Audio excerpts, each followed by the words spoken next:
Yeah, so I probably am the only monkey lizard, really, that does like to read. I was schooled in England, you know, Brian. I was schooled in England. So, Uh, you know, oh, classical yeah. education. There's worse things you can do than read, you know. They didn't like me, though. They kicked me out of school, to be honest, Brian. They didn't like me. They said I was disruptive, to be honest. So, Yeah, uh, I could well believe it. I thought I was good. I didn't like the uniform. The blazer was itchy at the time, to be honest. All right. And of course, when you have to take the blazer off, that's never going to go down well. I know, they didn't like me. They didn't like me. I used to swing from the lights in the classroom. They didn't like that either. Uh, oh well, their loss, Brian. To be honest, I could have, I could have been a literary genius. To be honest, couldn't I? You know. Do you know what? I actually love it. Salacious Rum, this dada surrealist Star Wars poet. There you It's a go. No, no-brainer. no brainer. I'm Salacious Rum. Remember to make love, not war, because time does follow us. Yes, time does follow us. Yes, time does follow us. I'm a monkey lizard, I'm a monkey lizard, and I love to make love that warm. Unless it's Star Wars, but that ain't a proper war. It is a proper war in your dimension, yes, Salacious. I'm a monkey lizard, I'm a monkey lizard, and I love to make love that warm. Unless it's Star Wars, but that ain't a proper war. It is a proper war in your dimension, yes, Salacious. Don't forget what it takes to be a human being, but I'm not a human. I'm a monkey lizard. And don't forget, monkey lizards have feelings, because time does follow us. Yeah. Yeah. The time does follow us, did it, Brian? We're getting on a bit, aren't we? Yeah, we're all going one direction. It happens. It does happen. Yeah. We're back. Bob, we're back. We're doing it. We are. We're back. Welcome, everybody, to Monkey Lizard Hangout, the weekly Monday night interview show. Now, apologies, Brian. He's a monkey lizard. He insists on being introduced first every week. I know it's a bit rude, but he is a DJ, a producer, a toy and video game collector, an average jester. Some say he's an incredible lover. It's not so, Bob. We've been through this. It's widely known now. I've got skills, including my well-known pheromones like Prince Zizor, from Shadows of the Empire, So, if you hang around with me long enough, Brian, that we'll have a whole. Well, put it this way, I've got a whole harem of special lady friends that follow me around. So, well. He is also the director of the Monkey Lizard Register and the leader of the Monkey Lizard Army, Salacious Rum. That's right, Bob. That's right. Thanks for that introduction, Bob. Who have we got this week? Well, we're really excited about this week. Our special guest needs little introduction. He is a Star Wars fan, a toy collector, a toy photographer, an author, and proprietor of the Total Toy Books Company, with an outstanding back catalogue that includes Total Action Force, the amazing My Palitoy story by Bob Breakin, more news as it's made, and the recent Battle Action Force Treasury editions, which are, well, I don't know how they got here in the post. To be honest, they're the biggest things I've ever seen, but amazing. And he's back with a new Kickstarter, an in-depth look at Palitoy's role in the Star Wars toy phenomenon between 1977 and 1985.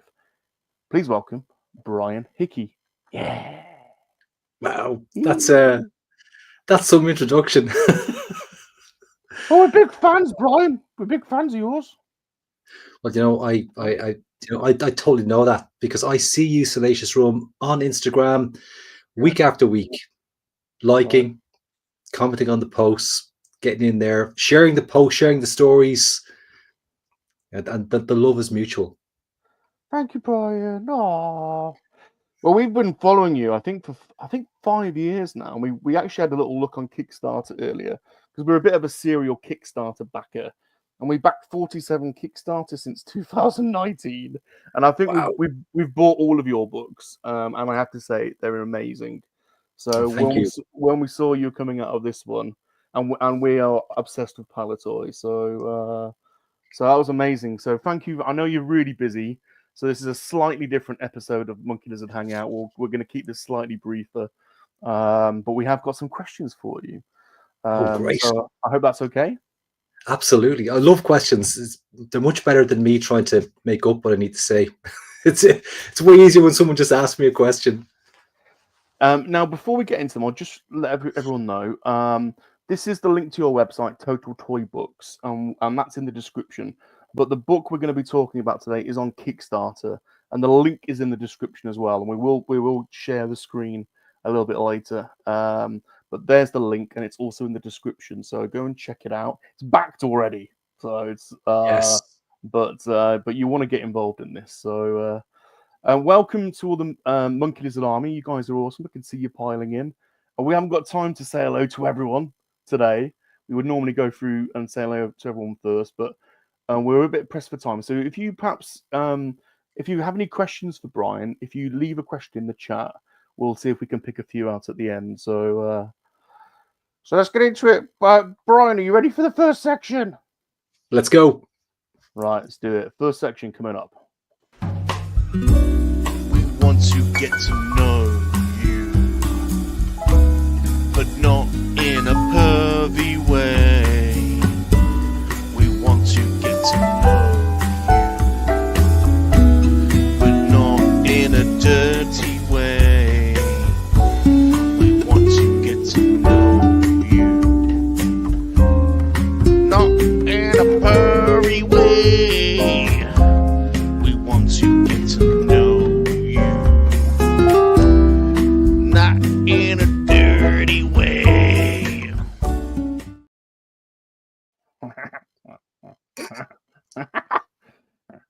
Hi, Mr. Brian. I'm learning about how people greet each other in different places. And we need to get to know you, Brian. Darth Rock told me that in New Zealand, to greet each other, they do the nose rub. And Brian Action Figures, one of our friends from Ireland, said in Limerick, they punch each other in the nose, go horse riding, and then have a kebab. Please tell everyone where you are from and how people greet each other in your place. Wow. Well, I am from Dublin. Specifically, I'm from a place on the north side of Dublin called Ballymun. Oh. And yeah, Ballymun, we smile politely and shake hands. We've got lots of friends from Dublin. Connor Fuller's one of our friends. Fuller's Figures. He's a good Star Wars. Oh, wow. Yeah. We've got lots of good Dublin friends. Very nice. Very nice. Very nice to meet you, Brian, in person. Very nice. Very nice. It's great. A real pleasure to be here. Mr. Brian, how would you like to be called? Brian Hickey, Mr. Brian Hickey, Mr. Brian Hickory Dickory Dock, the mouse went up the clock? I think we'll go with Mr. Brian Hickory Dickory Dock, the mouse went up the clock. Yeah, I ain't going to say that every time, but right. Mr. Brian, before we get into your book, can I ask you a couple of questions about Star Wars, the hit documentary series? Oh, yes. How long have you been a Star Wars fan, and what is it about Star Wars you like? Apart from the really good-looking Palace Jester in Return of the Jedi, that's a given. Well, that is a given, of course. But apart from the Palace Jester, well, I became a Star Wars fan back when I first saw Star Wars, which would have been, I'm guessing, early 1978 in the Ambassador Cinema in Dublin. And I was hooked ever since. So I've been a Star Wars fan for most of my life. And favorite characters outside of the Palace Jester, I mean, I've always loved the character of Luke Skywalker in the original trilogy. But I have no favorite characters. Which Luke though? Like Farm Boy Luke? Jedi Luke. Jedi Luke, yeah. Jedi Luke, and of course I do love also the prequel trilogy. So a big fan of Qui-Gon and Obi-Wan. Love Obi-Wan, and even the sequels have a little place in my heart for the sequels too. So big fan of Rey as well. Oh, I like Ray. Very nice, very nice. I like Ray's theme. That's very nice, isn't it? Ray's theme, very beautiful theme. I like that.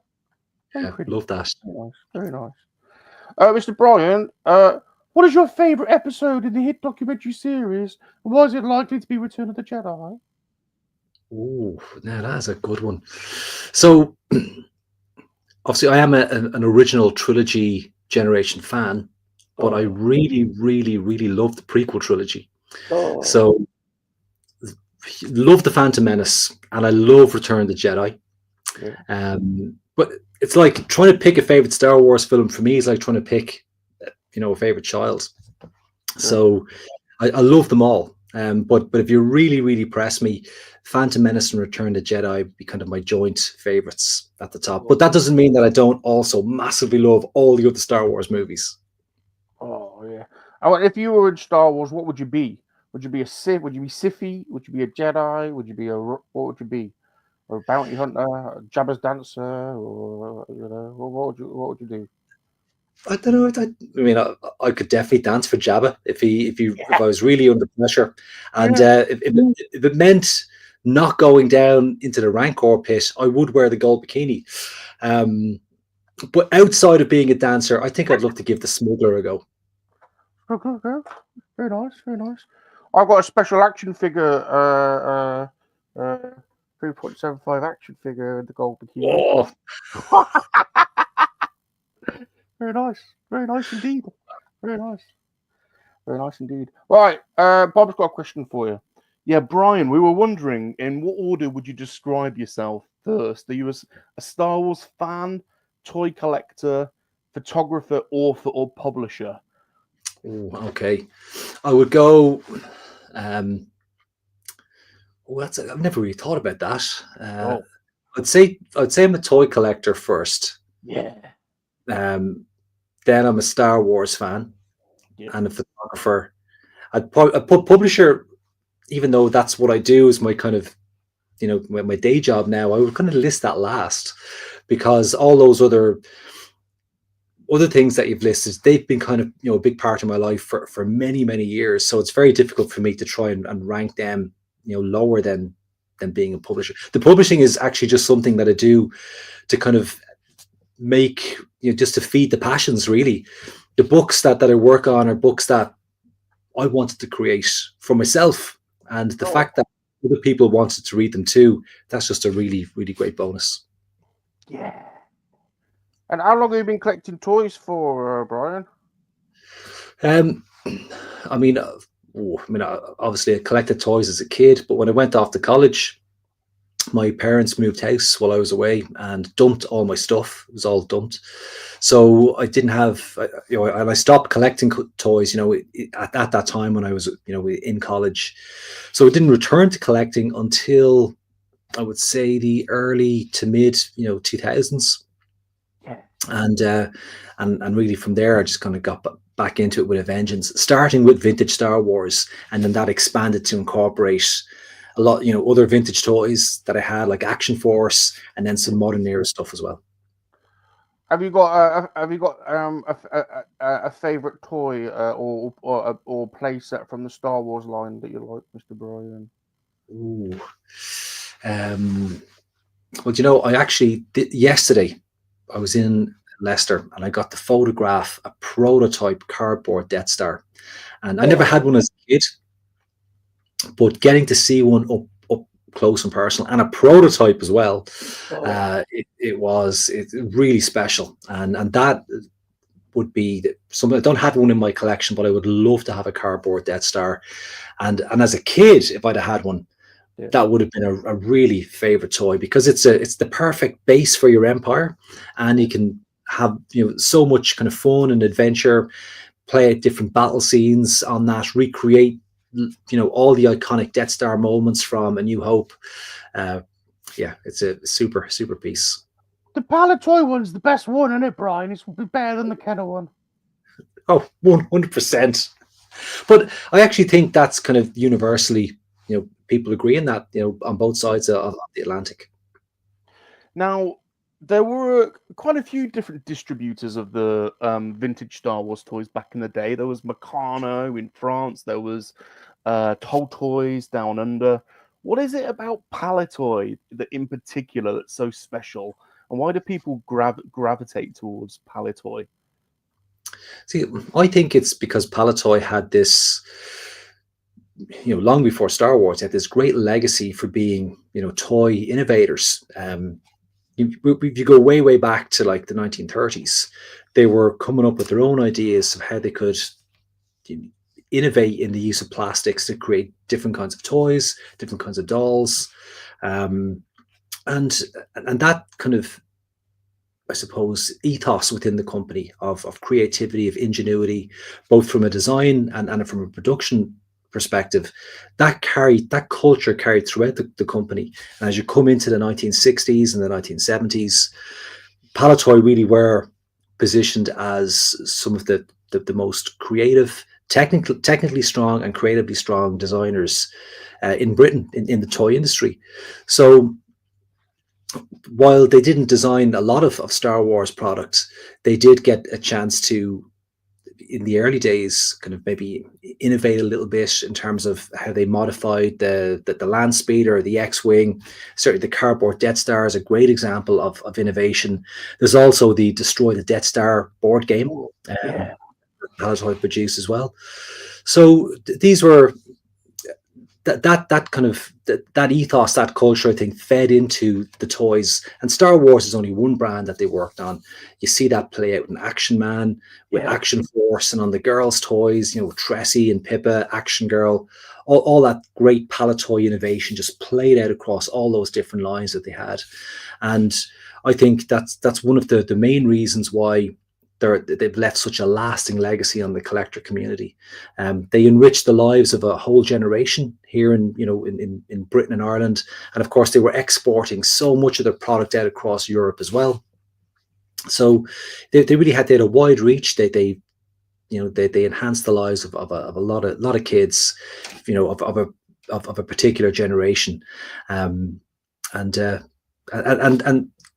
they're still so passionate about it. The Palitoy people that I've met over the last, couple of years, they still love what they do, and they have great memories of that time they had a Palitoy. Now, we've got a national treasure over here. He goes by the name of Bob Breakin. You've got to know him quite well. Can you tell everyone? He said hello to me, didn't he, on the stream? He said, hello, Salacious. I was chuffed by that. Who is Bob Breakin? You let everyone know, who is he and why is he so important to Palitoy? So Bob he would have been the chief designer at Palitoy from the 1960s right through to the mid 1980s, and he would have stayed for even longer, only that they closed the design department in late '84 and let the whole design department go. But he's got 2 decades of experience there as a designer, and he worked across loads of different brands, and Star Wars, of course, is one of those. And now there's a long history of toy books in our community, isn't there, Bob? Going back from, I'm thinking of the Kellerman, the Steve Sansweet book. We had Jacob Basinski on a few years ago talking about Far, Far Away. Good friend J. Francis Rowland, the recent Red 5 book that's amazing, plus your amazing back catalogue. Can you tell us about the new book? What is it, and why should people go out and get this book, Brian? What's the lowdown? Well, this book was kind of grew out of the project that I worked on with Bob, My Palitoy Story. And for people who maybe haven't already read My Palitoy Story, that's Bob Breakin's very well researched and very detailed history of the company Palitoy. And Bob really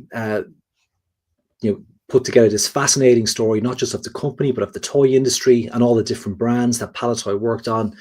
And while I was helping Bob with the design of that, we were also doing a lot of research into imagery and how we could illustrate the different chapters, and we uncovered a wealth of photography, both from Bob's personal collection and from one of his good friends, the late Brian Turner, who was another brilliant designer of Palitoy.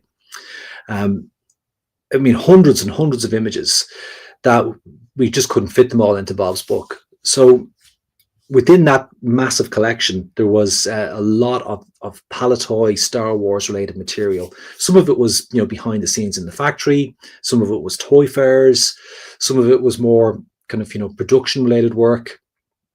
But it gave a very revealing insight into how involved Palitoy were with the Star Wars brand on this side of the Atlantic.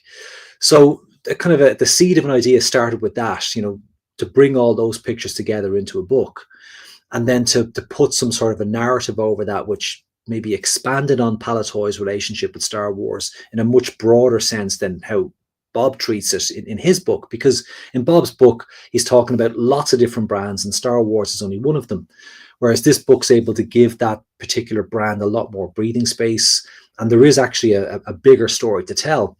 And then looking at our previous books that we've done, the Total Action Force books, which again are they're kind of like they tell the story of the brand, but they're illustrated with lots of photos of the toys, both lineups of the releases year by year, but also diorama photography bringing the toys to life.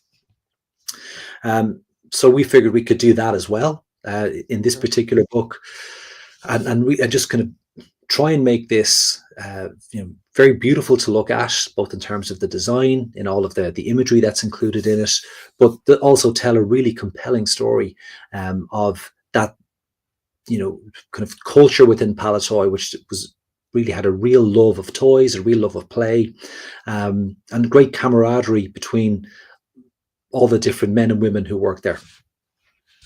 Well, I have to say the production value and the quality of your previous books has been absolutely amazing. They're really beautiful coffee table pieces, in my view. And there's a little video. Are we all right to play this little video just to give us a little? Of course. Let's have a little look. See.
That's great.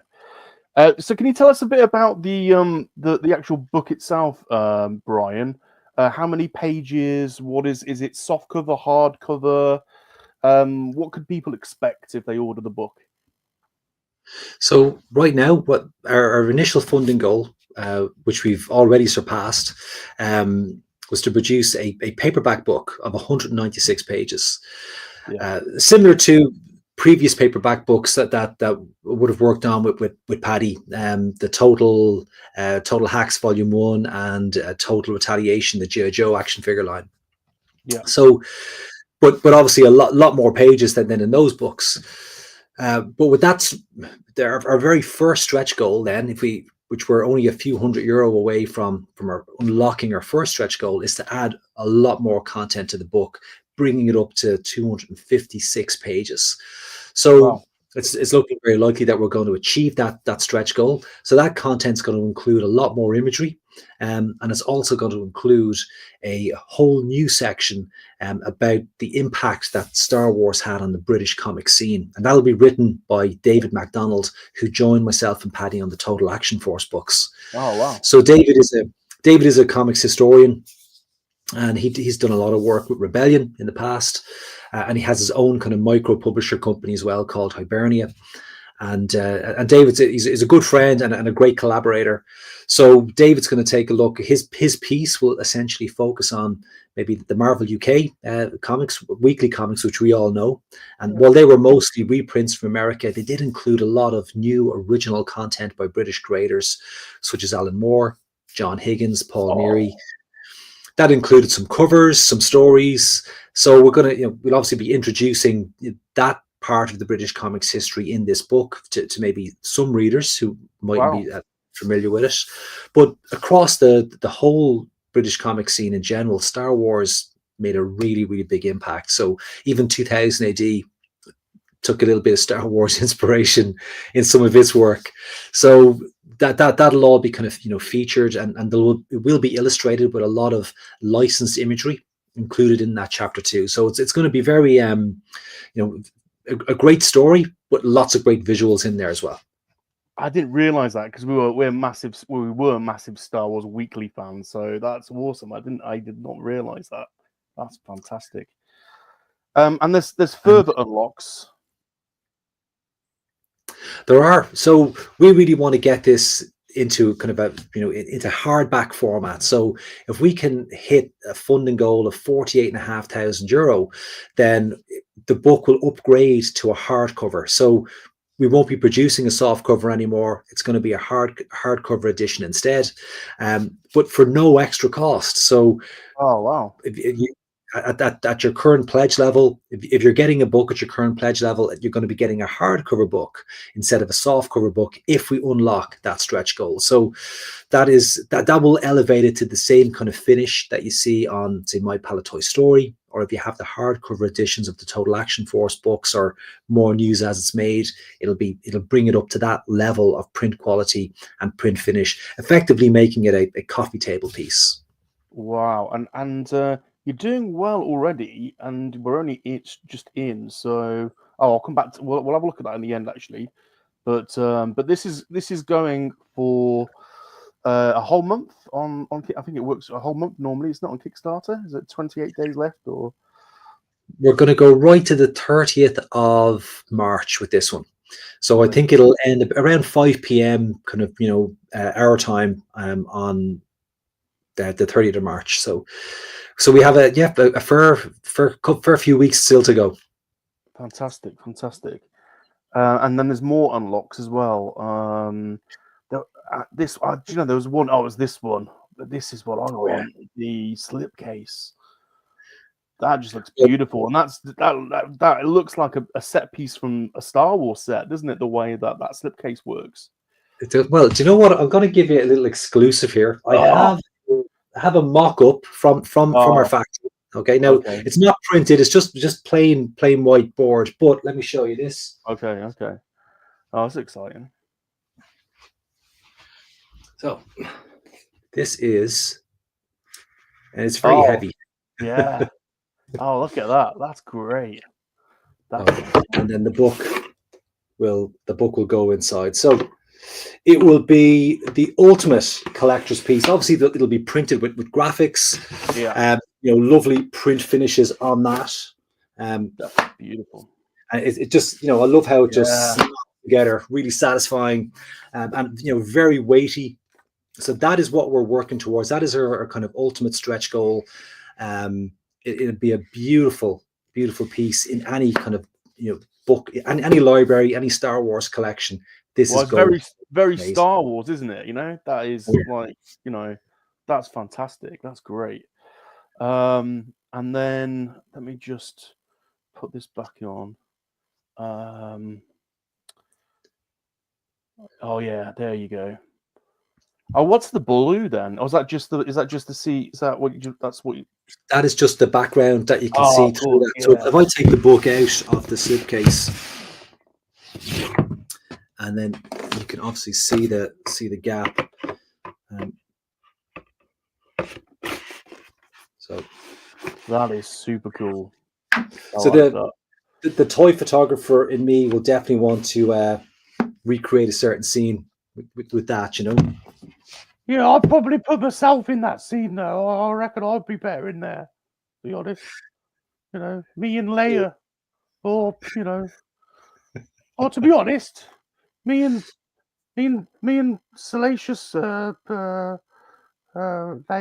could be in that scene. I'd be better. To be honest, We're going to make that happen. Let's We're do going to it. Let's do it. And let's just have a look. Let's go and see how you're doing. Is there any more unlocks? Have I? They're all the unlocks. Now, if we're Yeah. lucky enough to blast through all those before the campaign is over, Yeah. then we do have ideas for other unlocks that we could add in there, but we just want to focus on trying to get right now. Let's get the hardcover edition unlocked, then work towards the slipcase. But if we're lucky enough that there's still a few days to go and that's unlocked, we've got other ideas that we can certainly add to that. That's amazing. So I'm stoked about this one. So so that's great. Is there anything else you want to say? Oh, what is it? I'm really curious. Actually, I've never asked any. What is it about Kickstarter then? Why is what's the Kickstarter? Why do people like Kickstarter? Are we back to fuel on Indiegogo? What is it about Kickstarter, Brian? It seems to be. I like it. It's such a. I love the build up to it and the marketing and the goals. But from an author, a publisher, independent publisher point of view, what is it about Kickstarter? To be honest, Kickstarter is a platform that I heard about. I mean, I first heard about Kickstarter many years ago on the Forcecast. Yeah, but I'm sure some of your listeners are familiar with that show and its current kind of iteration, Rebel Force Radio. But that was the first introduction I ever had, and I love the concept of that. Backers could back without risk. They could, if it didn't fund, they weren't going to get charged any money, and if it did fund, well then they were going to get they would obviously they were going to get the product that they paid for, because of there's a lot of transparency between the updates that the creators have to put out and the communication back and forth between the backers and the creators themselves. So I love that whole concept. And I mean, it was many years later before I brought my own first project to Kickstarter, but it's very easy for me as a creator to host it on Kickstarter, to manage it, to communicate effectively, even to manage like my my distribution and fulfillment. But and then as a backer on Kickstarter too, again, it's, as I said, it takes that risk element out of it for the backers. That you only get charged if the project funds is going to go ahead. So. And I know, like in today's kind of landscape of kind of crowdfunding, that there's other kind of platforms out there that do the same kind of thing, but Kickstarter has been my kind of first introduction to it, so I've stuck with it. That's awesome. Now you're currently on. You've already met your first goal. So that's amazing. What is the cost of the book, Brian? So the way that the rewards are, this is actually probably the best cost book that we've been able to produce to date. Yeah. So we ran an early bird campaign for the first 72 hours, which only ended earlier today. And people who backed at that level were able to back the book at €35, which was around 29 to 30 pounds for the book. Bargain. So that was a great saving. That was like over 25% saving on the price. But the regular price that's on the Kickstarter right now at Red 2, the reward level Red 2, that is, I think it's €48, which I think translates to about £39, maybe £40. Yeah. So that is still a fantastic price for this book. And in fact, it's going to be the best price that you're going to get it at, because if we have any, if we have any stock left over after you fulfill all our rewards, and we would expect that we will have, they'll go up on the Total Toy Books web shop, but they'll be priced higher than the current Kickstarter reward. So that's our way of kind of thanking the people who back us early on. They're going to get the best price for all of our products. Well, we backed it already. We backed it, Brian, because we love what you do. Zazel loves what you're doing, and he's looking forward to meeting you at Joe Fest. Hey, Zazel, how you doing? Very nice. Good to see you, Zazel. And this is, we'll end with having a little look at, this is the Total Toy, your main website. So if you're not familiar with this, go and check this out as well, because you'll see Brian's back catalogue. These, I've got to say, because we're Action Force fans as well, have been since we were a kid. And I've got to say, these Treasury editions, when these came, I don't know how they got here, because these things are bloody massive and heavy and just absolutely incredible. We haven't put these are downstairs on the coffee table at the moment, and these are just incredible. And so go and check this out. And also here's this is a beautiful book as well by Bob Breakin. We were first day backers of that as well, and this other book by David Gillis as well. There's some beautiful photography in here. Is there anything you want to say about this website before we? You've listed off all the kind of the main products that we have up there right now. The Battle Action Force Treasury editions, they've only seen their kind of official release, at the beginning of this year. Yeah. We had a really successful pre-order for those running before Christmas. So they're in stock now. They're shipping right now. And as you see, they are the biggest books that we've produced to date. They're done. They're fully licensed. They're done in partnership with Rebellion Publishing, and Skeletron in North America are also a big partner and stakeholder in this project as well. So it's really wonderful to be working with both of those two amazing companies to bring these vintage comics back to life after more than 40 years. And we got our Robo Skulls Mark IIs and these fairly close together, so it was Action Force month for so that was absolutely amazing getting those in short succession. Oh, and those Robo Skull Mark IIs are amazing as well. I've got a couple on the shelf back here, looking over my shoulder. Yeah, we bought both of them, the limited and the main one. They're just incredible. So that's another Bob Breakin original. He was the designer of the original, which is mythical now. The original Robo Skulls are mythical, isn't it? It is. Do you know what? It actually is mythical. It's a legendary toy. And last night in Leicester, I was lucky enough to see, among other things, the original tooling drawings drawn by hand for the Robo Skull, that the only set in existence, and seeing them was emotional. Oh, yeah. I also got to see Palitoy's tooling drawings for the Bespin twin pod cloud car. Oh, that was amazing too. Oh, Brian, it's been amazing having you on the show. I know you're very busy at the moment, understandably, but thank you for giving up some time to spend some time with me, Brian. Oh, my pleasure. My pleasure. It was great to come on here, have a chat, and I look forward to doing it again. Is there anything else that we haven't said about the book and the Kickstarter that you want to say before we close off? Well, all I would say is if you've backed already, thank you so much. And if you haven't backed yet, help us hit those stretch goals. Jump in there. Your card isn't going to be charged until after the campaign ends, and that's not going to be until March the 30th. And so pledge now. You won't be charged at all. It's risk-free. And because you've already hit the funding goal, this project is going to happen. And one final thing to add, I am going to be at Echo Base Live at the end of this month. So on March 29th, I'll be in Redditch. I'll have a table there, and I'll be there. I'll have copies of my Palitoy story for sale. I'll be talking total Star Wars toys to Palitoy Saga.